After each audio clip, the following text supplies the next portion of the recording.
Tasmat tvamuttishta yasho labhasva jitva shatrun bhungshva rajyam samriddham mayaivaite nihitah purvameva nimitta matram bhava savyasachin. This 1/4 of the shloka is very popular. Nimitta matram bhava savyasachin. We pick up things from here and there of our interest only, no? So we pick up. We have picked this up. But let us see the whole shloka. Therefore, stand up, uttishta, yasholabhasva, and obtain fame. Conquer the enemies and enjoy the flourishing kingdom. See, Bhagwan has already blessed Arjuna with this. What a wonderful thing to happen. You be on the righteous path, you will be always blessed. You will already be blessed with victory. This is what Bhagwan. He has not even yet fought. The battle has just begun. Just the conches have been blown. And yet Bhagwan has already blessed him. Oh, tasmat tvam uttishta. You therefore stand up. Why? Because I have already explained. I have shown you what is going to happen, what is continuously happening in this creation. I have already shown you. Conquer the enemies and enjoy the flourishing kingdom. Verily, by myself they have been already slain. Be you a mere instrument, O left-handed bowman, that is Savyasachin. The one who can shoot arrows even with the left hand. Savyasachin. Oh, it's a matter of play for you. Come on, pick up your bow and arrow. What are you doing? You've kept it aside. Pick it up. Start shooting. That's your duty at present. Don't you deviate from your duty. What is the first and foremost duty of any human being? In one's awareness.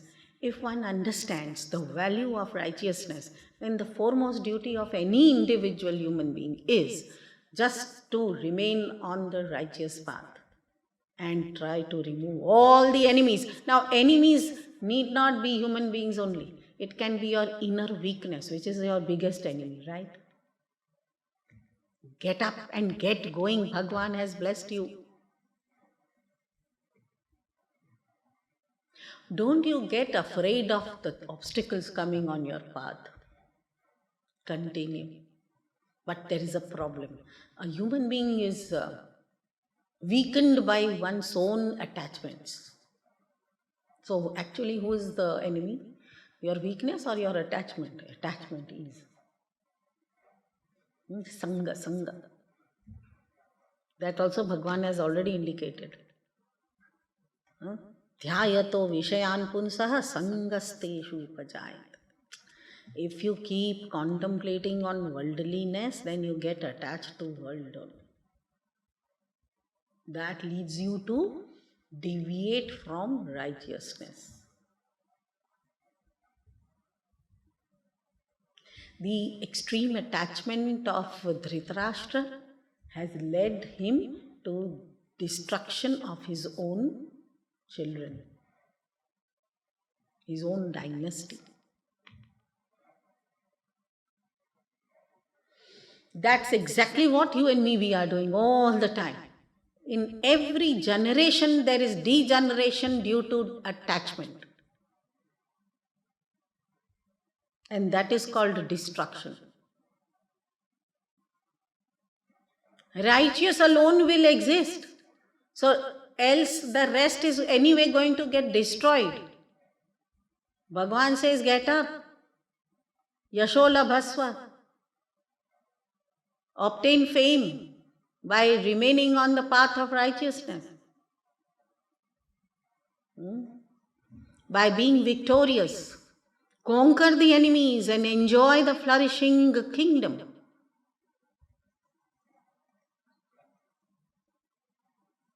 since they have already been slain by me. You merely be an instrument. Now, who can be an instrument in the hands of God? We will do all wrong things and we'll say, oh, I'm just an instrument in the hands of God. That's what we do, no? Yeah, I don't know. He told me to do, so I did.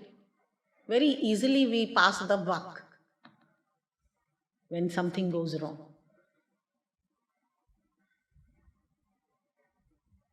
So Bhagavan says that I have slain everyone already.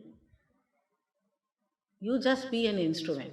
So one must remember, instrument in the hands of God. Any instrument in the hand of a wrong person will be misused. In the hands of the right person, only it will be used properly. In the hands of God, what sort of instrument is required? A sharp, intelligent, in working condition it should be, no? Not blunt and rusted, broken.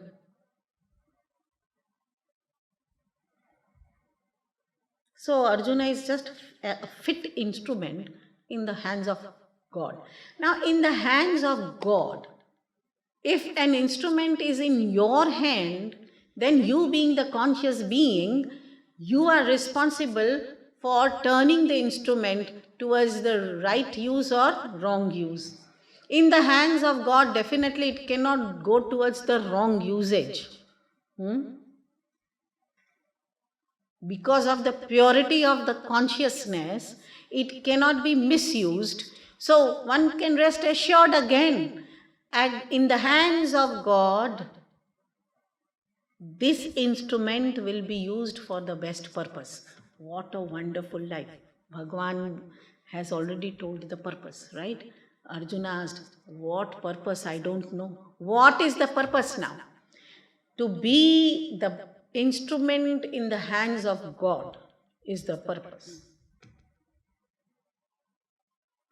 People will say, self-realization is the purpose of life. Self-realization much before that.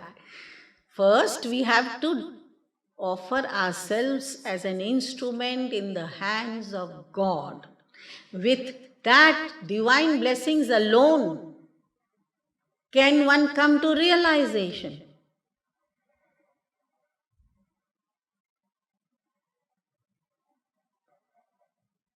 So then one said very humbly, I just want to be an instrument in the hands of God. Nimitta matram. So then he will be a loose, indisciplined, indifferent kind of a human being. Instrument of God. Bhagavan will say, look here, I don't like these kind of instruments. I'll lock you up in the instrument box and never open it out. You are worth getting destroyed. So I destroy everything in this creation. So we have to be alert and agile.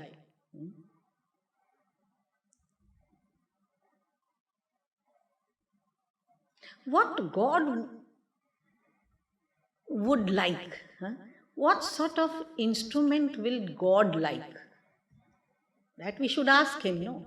Oh Lord, I want to be an instrument in your hand. Please tell me as to what kind of instrument would you like? I'll try to become that kind of instrument. Then Bhagavan will say, okay, yes, I'll tell you. And then you put effort and then you become a worthy instrument in His hand. For that also we'll say, no, Bhagavan, you only sharpen me.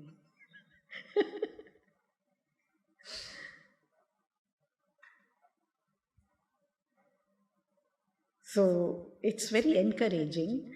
Bhagavan is making Arjuna a very sharp instrument. If you have observed, after so many chapters, Bhagavan has told, Nimitta matram bhava. I am destroying the creation. You know me as the creator, I am also the annihilator, remember. And I am blessing you to be an instrument.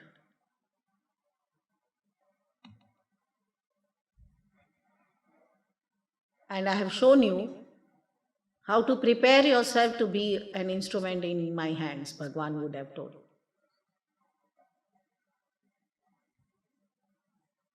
If you be what I want you to be, then I use you as my instrument.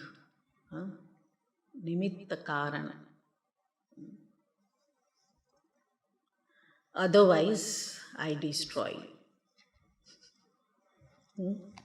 To establish righteousness, Bhagwan uses us as his instruments. And otherwise, he destroys. Choice is ours. Now Bhagwan takes particular names, whose names Arjuna had also taken as an excuse that therefore I do not want to fight.